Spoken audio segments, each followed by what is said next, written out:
everybody can hear. Can you hear me? Okay, great. 406. I grew up here. So thank you everybody for being here and for this timely start, because we were hoping to start around this time so everyone can leave by 7 or mingle, sleep over. There's lots of bedrooms upstairs. So I'm going to start. I'll introduce myself and then we'll kind of move along from there. Okay, so I'm Melissa Smith. I am a real estate agent with Corcoran. This is my childhood home where I grew up. I have a neighbor over here. We were friends when we were little kids. Oh, and another neighbor. Well, there's many neighbors. Many neighbors and many childhood friends.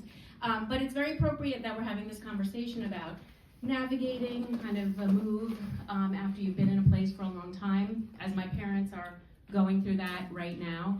They've actually recently done a gut renovation of the apartment downstairs so that they can move down there. My mother is not mobile, she cannot do stairs.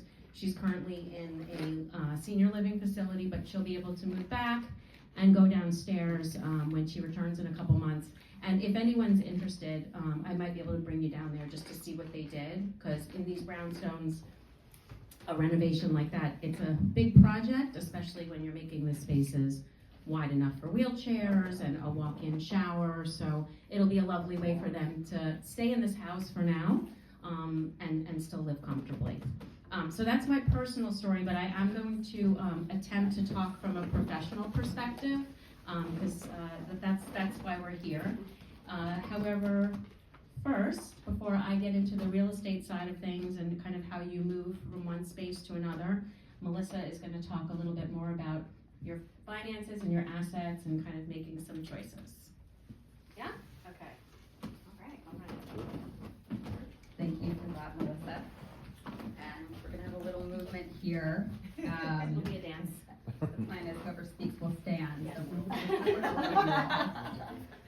Don't mind me if I look at my phone. That's where I have my notes. So it'll remind me to say all of the important things. My name is Melissa Goikhman. I'm the estate planner based in Brooklyn, covering New York and beyond, which means I work in the realm of wills and trusts and, as we'll talk about in greater detail, the life care portion of things, powers of attorney and healthcare planning, the things that we rely on while we are alive to take care of us. I founded a firm about 3 years ago, Legacy Wealth Counsel, and grab a card, grab a flyer, a little introductory information about the types of documents that are out there and some of the terms that you'll be hearing tonight. But it's wonderful to be here and wonderful to see this space, and I'm so excited to do this with Melissa and Katie. Katie will be talking about the moving component, the downsizing moving portion, so between the three of us, you'll have a very comprehensive sense of this process. Now, with this, I will begin. Okay. So, what am I discussing first? The aspects of estate planning that we don't often think of when we hear the term. When you hear estate planning, you think wills, which are important, and we'll talk about those briefly, but those are documents that set forth wishes for after death. Right? They do not affect our lives while we're here. They do not care for us financially or medically. And that life care portion is often overlooked. And as some of you know from your own professions, it is critically important to have certain plans in place in the event of incapacity, in the event of a healthcare issue. And so I'll start by introducing those. Some of you are familiar already, but we'll begin. The first main document we'll talk about is a power of attorney. Right. This is a document where you appoint an agent who can take care of financial matters for you if you are unable to do so yourself. In these documents, every individual can decide which powers they're going to give to their agent, whether they're going to allow them access to bank accounts, to make real estate decisions, to start litigation, to end litigation, to make changes to estate plans. And so really important stuff. How does it help? A great example is, I'm going to incapacitate myself. If I have a power of attorney and I've named Melissa as my agent. I've said Melissa can have access to my bank accounts, and she can make real estate decisions. She can engage in litigation on my behalf, and she can file my tax return. Now, as soon as I'm run over by a car, I'm not dead. My will is not really effective yet, but I'm out of commission. Melissa can go in as my agent. She can access my bank accounts. She can pay for daycare for my kids. She can pay my mortgage or my rent, make sure I have a roof over my head when I return. She can sue the driver who ran me over, so I have a castle to return to. She can file my taxes. She can do all the things that would have to be done for me while I recover and essentially keep the ship afloat. And what would happen if I did not have a power of attorney? My loved ones would have to seek a guardianship for me. They'd have to go to court and get court authorization to get access to my finances, to make payments on my behalf, to start a lawsuit. And during that process, who knows, by then I could be in foreclosure. And so, with one fairly simple bit of planning, I could ensure that I have something to come back to. And importantly, that my loved ones are cared for. Healthcare proxies are the next document that we'll talk about. And they're similar to powers of attorney, except they address healthcare decisions, right? So if I'm incapacitated, I'm gonna name Katie now. Katie and I have had conversations. She knows about my medical conditions and my wishes, and after I've been run over by this driver, she will be able to speak to the doctors on my behalf. There will be no question about who they should call because I have this proxy, and she'll be able to make decisions in the heat of the moment if necessary and ensure that I'm cared for in the way that I want it to be. Right? This is where the conversations matter. And without that, what would happen? There would be decisions made that maybe I would not have sanctioned, right? Procedures that I would not have wanted. If I'm a vegan, I could be fed, meat-based products, and I would be incapacitated and not able to say no, thank you. And so, this is again where conversations are important, and your proxy should know enough about you to make sure you're taken care of. Where are we? Okay, and now we'll go into the typical area of estate planning, wills versus trusts. Both of these are important, right? They both serve a purpose.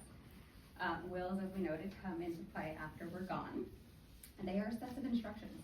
We name executors or people to be in charge of our stuff. We tell those executors what we want to happen, and those executors have to present our will to a court, prove it valid, and that usually takes 6 months plus in New York City.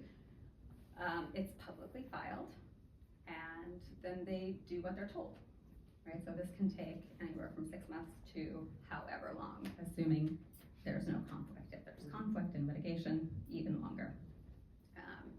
So many people don't realize that a will is not a self-executing document. There is court involvement, and it's a process. Trusts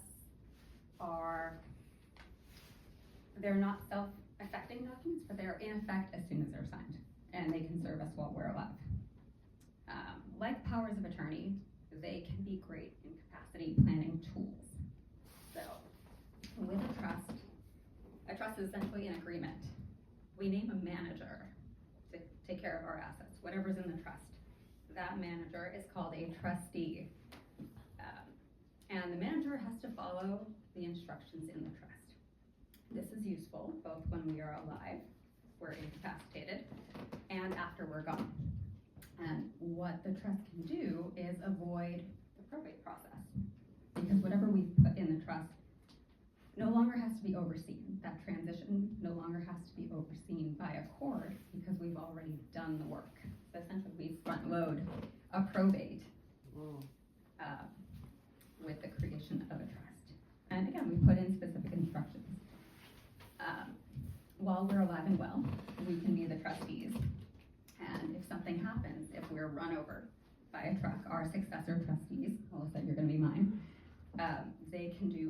whatever the trust says they can do. So they can be in charge of the house. They can renovate it for us. They can rent it out if we're living somewhere else or we need extensive physical therapy. They can sell on our behalf and take those proceeds, use them for medical care.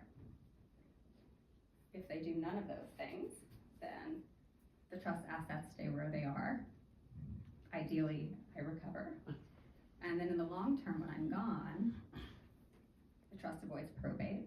My successor trustee comes in, reads the trust, or hires a lawyer to read the trust if they don't want to do that, but they are spearheading the operation. And they distribute up my property the way the trust tells them to. So, in this way, those trusts can serve, the trusts and the powers of attorney and the healthcare proxies can serve in the downsizing process if need be. This is the real tie-in, in that if we're incapacitated, when something has to happen, those documents allow people we trust and care for to do what we would have wanted and ensure that our wishes are followed through.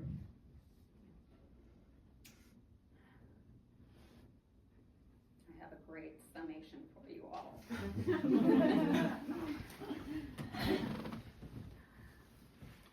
Okay, so we're talking about the logistics, right? We talk about what these things can do, but really what they do is preserve our legacies, right? Whether it's a will or a trust, the way we express our wishes is how they'll be carried out. And in the absence of that, our loved ones don't know, or there's room to argue, there's room for conflict, right? Who gets the piano? Yeah. Right, if you don't note that, in the grief that ensues, there can be conflict. Whereas if you write it all down, you've given a gift to your loved ones, and you've also done a service to yourself in that your legacy has been protected. Your wishes are known, whether those are private or not. They're known to the people who matter, and you've taken care of them. That was my great ending. But I welcome you to reach out after this, whether it's today or another time. If you have any questions or any thoughts, or there's something I didn't cover, there's a lot I didn't cover, but it's an introduction. With this, I turn to Melissa, who will tell you all about what to do with the options, assets. what Yes. to do while you're around. Thank you, Melissa. Oh, okay. So that was the really important stuff. My stuff's a little more fun. It's not as morbid. It's a lot. So what the family decides to do with the home that you're living in now is hopefully a decision that you're all making together. So I'm going to talk about what happens once. Is anyone you okay? Yep.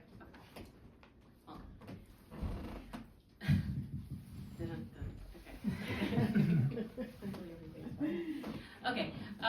So you're living in a home right now and it's too much space, or some changes need to be made about the size, the stairs, like what's going on with my parents.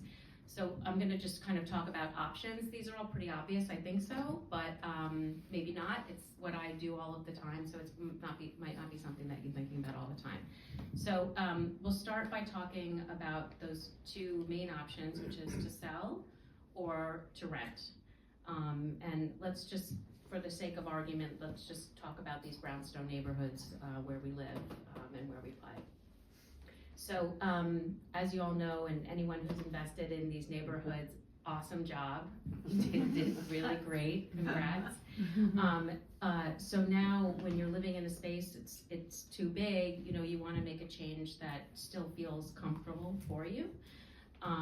So selling might be the best option for you. It might mean that you have enough liquid so that you can buy something else or invest it elsewhere or give it to your grandchildren or do with it what you want. Selling though might not be the best option for you, depending on capital gains of the asset. You might have owned it for a very long time and it doesn't feel like it makes sense while you're still alive to pass it on. So renting might be the better option. Fortunately, in these neighborhoods, people are paying top dollar to buy your old house and to rent your old house with a little bit of renovations. So let's talk about renovations for a second. I think that a lot of folks they think that in order to sell a house like this, oh, well, I can't sell a house like this. I have to renovate the kitchen first. I need to redo the bathroom. Oh, someone said you need to put a bathroom on the parlor floor. No one's gonna buy a house without a bathroom on the parlor floor. That's all crap, because the person who buys your home is going to want to do what they want to do in the home. So if you are speaking with a real estate agent that's guiding you towards putting a lot of money into your current property in order to make more money, it doesn't matter here. In these neighborhoods, in Brooklyn at large, I mean, perhaps in other states and other parts of this country, but here it doesn't matter. I see people sell homes like this and folks come in and just rip them apart and take down every damn piece of wood. So why spend the money to do that? So when you sell your house like this, you're selling it as is. It's also known as an estate sale. And that's fine, because when someone comes into the home, they know what they're getting. They know that it's an as-is sale. They don't have to ask why you didn't put in a bathroom, or, oh my gosh, I don't like the countertop. Okay, then replace it when you buy it. It's the easiest way to sell. That being said, you still want to prep your home so that you can achieve the highest return. And that will probably mean making some adjustments to it while you're still there, taking down your personal items, taking down your mustard-colored drapes, okay,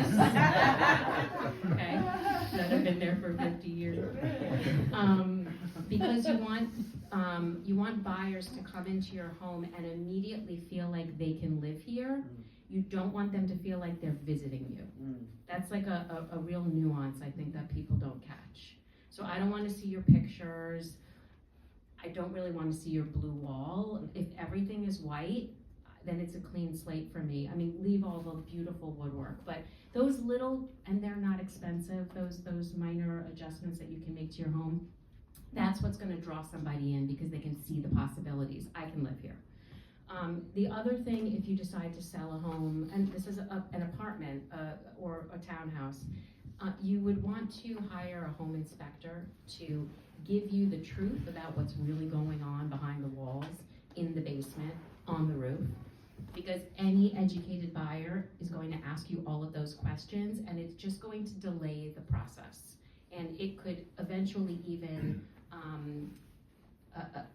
an accepted offer could fall apart, because after they make the offer and you're starting to go into contract, someone realizes that there's a ton of work to do in the basement because you're not up to code, which unfortunately it's highly likely that most of these houses are not. So having an inspector do the house, you have that report in your back pocket, and you can present it to any buyer and say, look, open slate, as is, this is what's going on, and this is why we're asking the price that we're asking. Real estate agents always have different strategies for helping their clients get the best, the best return. Do you price low and try to get more people to come in, or do you price high and hope someone will come after you? That's a decision that you'll have to make with your real estate agent. I am one of those folks that believe that if you start low, you'll get more people to come in and take a look. And especially of late, that seems to be a strategy that's working around here. Okay, so that's the we're gonna sell. What about the we're gonna rent? Okay, well, now you're a landlord. That's a huge responsibility. What does that mean? So if you decide to go that route, you really do need to educate yourself on fair housing laws. In New York City, there's a new protected class almost every year, and it changes again and again. So if you are going to rent out, sublet, whatever you're deciding to do because you're moving somewhere else, you must educate yourself, because you don't want to get yourself into trouble. It helps to have a real estate agent because they are the closest to the laws. They know what's going on. I have some documents back there, but one of the documents I do have is about fair housing, if you're considering being a landlord and what that requires. Okay, so we've made the decision, we're leaving the house, whether we're selling it or renting it. Now what? So here too, depending on where you are in your life cycle, you might be considering a senior living, you might be considering leaving the state. Again, for the sake of argument, let's just talk about these neighborhoods and staying where you know the pharmacist and you know the guy at the deli, and this is your neighborhood and you want to stay here, so what are your options? Here too, there's the buying or the renting, and that's a big decision, because if you've just sold something and you have a lot of cash, it might feel natural to put it right back into another piece of real estate so that you continue that legacy, so you have something to pass on, but that money might be better spent somewhere else. Perhaps you're having some future health issues, so you need the cash, so then renting really is a better option or possibility. If you are thinking about buying, for those of us who don't know about New York City apartment living, there's the condos and the co-ops, right? At this phase, it probably makes sense to purchase a condo because you have more flexibility in what you will do with it if you're not staying in it full-time as your primary residence. Co-ops have a lot of more restrictions on staying in them, subletting, passive. Even if your daughter moves in and you decide to move on to Florida, your daughter needs to get approved by the co-op board. So and in some cases even put in a whole other application. So co-ops just can be tricky. Around here, the good news is there are a lot of new buildings, and those buildings are condos. And those buildings have elevators, and they're up to code as far as wheelchair accessible, and they have ramps. One of the craziest things, and I'm sure you've all experienced this in pre-war apartment buildings with elevators, you have to take 4 steps up to the elevator. It's insane. So this is something to remember too. When you start to look for a new piece of property to rent or to buy, you must go and see it. You cannot look at it online. You cannot trust somebody else, because the apartment itself might be properly laid out for you, but the building may not be. It might be too hard to navigate.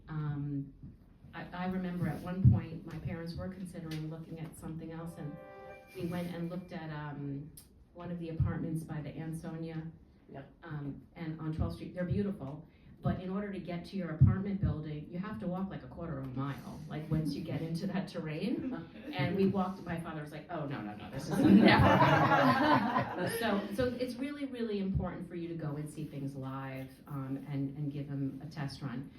The other thing I'll say about buying a condo, if you are moving from a townhouse, a brownstone, to a condo, you have to factor in your common charges. So you'll have new expenses. Taxes of these houses are so low, surprisingly, but when you move into a condo, you might be paying $2,000 on a 1,500 square foot apartment because the building comes with amenities. And these amenities might be amazing to you because you never had a gym in your house.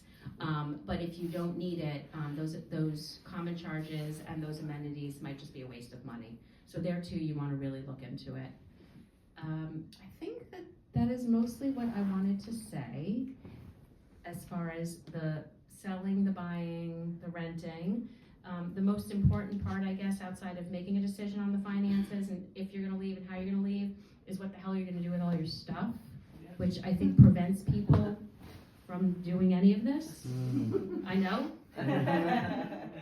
So I'm going to pass it to Katie to have that conversation.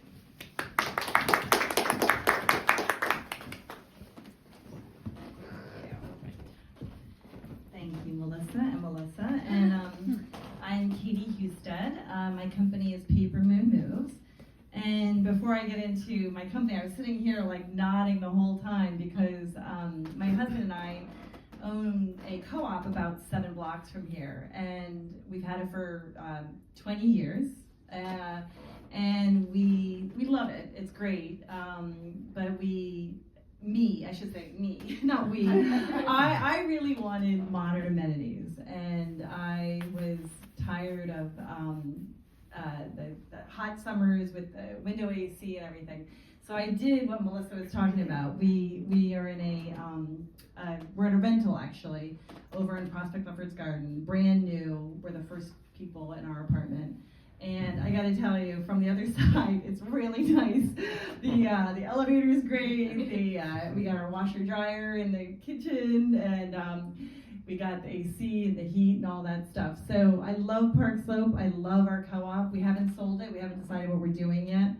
But the whole time you were talking, and when we were deciding to rent it out, we are renting it out.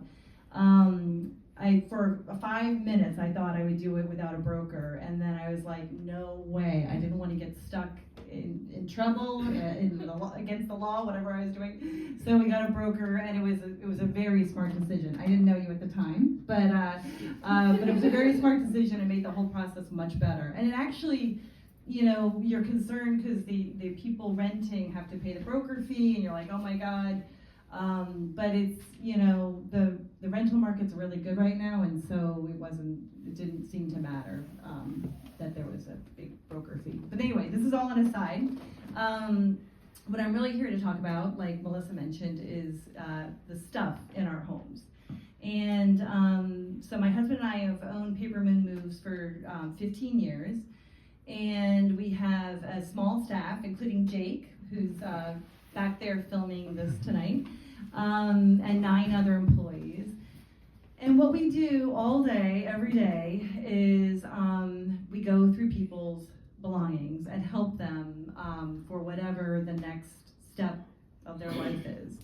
Some people come to us just because they've accumulated too much stuff and they're a little overwhelmed, and so in that capacity, we just help you kind of go through and say, do I really need this? Do I really need that? How many little white sweaters do I need? How many, photos of my great aunt who I've never met do I need?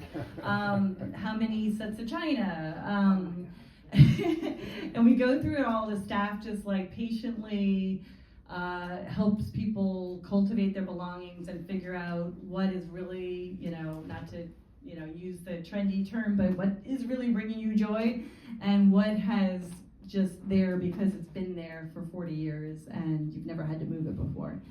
So some people just want to pare down, which I get. I'm a little minimalist at heart myself.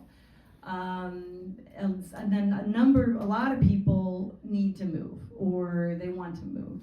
And like Melissa said, it can be paralyzing. You've been living somewhere. It could be 2 years, it could be 50 years or 60 years. We had one client who, her parents had bought the house in Williamsburg before she was born. She lived there her entire life. They passed away. Her other siblings moved out. She's in this huge townhouse in the middle of hot Williamsburg. Had never ever lived anywhere else, and had only spent the night anywhere else about 2 weeks total in 90 years. So when she moved, obviously, it was a pretty big deal. It was pretty traumatic. But honestly, it's traumatic for anybody. It was traumatic for me a year ago, and this is what I do for a living. Because what you're doing is you're taking all this stuff that's been around you, that is like serving you and, bringing you some kind of happiness, hopefully, and you have to assess it, and you have to say, is this going to work at the new place? Is it going to fit? Do I have room for this? Do I need it? And then the really hard thing is, what do I do with the stuff I'm not bringing? And that is, I think that's what really causes the most pain for our clients. Nobody wants to throw their stuff away. I get it. I don't want to. And everybody thinks their stuff has value. And this breaks my heart on almost a daily basis.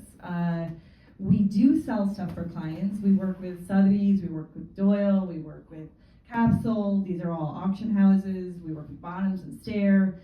we work with dealers who, unlike the auction houses, a dealer will come in and just buy your stuff and hand you a check and you're done with it. So we do a lot of selling. The stuff that sells is every year, for 15 years, it's harder and harder to sell the stuff, and the categories are smaller and smaller. I used to be able to sell rugs like this. I had a rug dealer who all I had to do was send him a photo of a rug like this, and he'd come hand the client tons of money for it. He closed shop maybe 6 years ago. You can't do anything with these rugs anymore. We used to be able to sell books. We sold some books in the start. These days, it's like I had a client who was childhood friends with Harper Lee and had like a handwritten copy of To Kill a Mockingbird. I mean, it was just incredible. And we had a hard time selling that. And we went to all the book auction houses in the country, and it got a lot less money than you would hope, you know. And books are, you know, and that was probably, I don't know, 7 or 8 years ago. These days, if you want to sell books, I mean, you can't even get the book dealers to come to your home. The Strand, you guys all know the Strand. When I started, they used to call them up and say, oh, I got this great collection of books, send them a couple photos. They'd send some guys over with a truck, load the truck up, and then our client would get a check. These days, if you want to sell the Strand, you take it to them. And so you stand there, you have to lug your books all the way over there. You stand there with a schlump, like a schlump with all your books. And some 20-year-old kid goes through and gives you 10 cents for 5 of them, and then you have to take the rest of them home again because they say no. So even donating books, honestly, it breaks my heart, but you know, these days we have to be very picky about what we try to donate because the places can't sell them. So they're very strict about it. They won't take any reference books, they won't take any kids' books, they won't take any textbooks, they won't take, you know, it all has to be in pristine condition. It has to be bestsellers and literature, and you know, it's heartbreaking. It kills me, you know. But there are solutions out there. There is safe places you can donate things. There are things that you can sell, but it's a long process and it's hard. My main advice, if you're in any thought, if you have any thoughts of downsizing or moving at any time in the near future, start the process of trying to donate and you sell your stuff now. Because even if you have really valuable art and things that we could sell for you, or you could sell at an auction house, that process takes a ridiculous amount of time. We had a de Kooning from a client that we wanted to sell. It was no problem getting a lot of auction houses to come look at it. It took about 2.5 months to get the paperwork all lined up.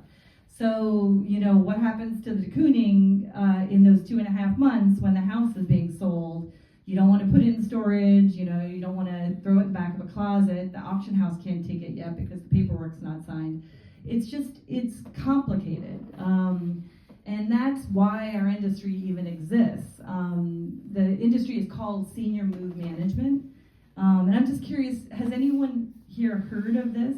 I know Marty has, Marty's a good friend of ours, and Jake, who works for us. There we go. But it's been around. There's a National Association of Senior Move Managers that just celebrated its 20th year.